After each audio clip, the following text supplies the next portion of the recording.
Hello guys, welcome to our mini vlog. यो चाहिँ हिजोको भिडियो है। पानी परेर चिसो चिसो भइरहेको थियो अनि हामीले चाहिँ आलु पराठा खाने विचार गऱ्यौँ। अनि म चाहिँ आलु काटेँ, उसिन्न हालेँ, अनि त्यसपछि धनियाँ पात प्याज टिप्न गयौँ। पानी चाहिँ परिरहेको थियो अनि आएर प्याज पखाल्यौँ। रमाइलो भइरहेको थियो है, एकदम एक्साइटेड भइरहेको थियो। अनि आलु पनि पाक्यो।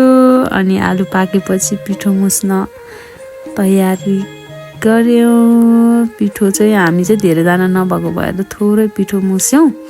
पिठोमा चाहिँ नुन हालेँ, अनि तेल हालेँ, अनि उमालेको पानी हाल्यो भने चाहिँ अलिक मुस्न सजिलो हुन्छ भनेर पिठो मुस्यौँ। मजाले मुस्यो। अनि एकछिन छोपेर राख्यौँ। अनि त्यसपछि यतातिर आलु पाकिसकेको थियो। अनि आलुको लागि प्याज अनि अघि टिपेको धनियाँ प्याजहरू काट्यौँ।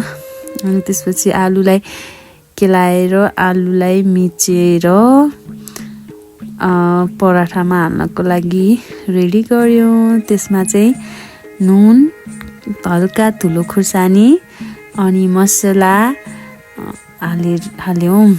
अनि त्यसपछि अघि काटेको प्याज अनि हरियो प्याज अनि धनियाँ हालेर मोलेको। खासै त्यस्तो त गरेन, सिम्पल तरिकाले बनाएको है।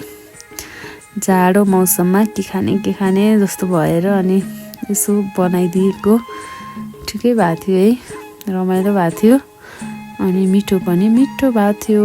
अनि पिठो पनि मजाले रेडी भइसकेको थियो।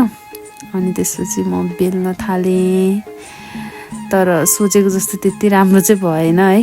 आटाको पिठो भएर होला। फाइनल लुक चाहिँ यस्तो भयो।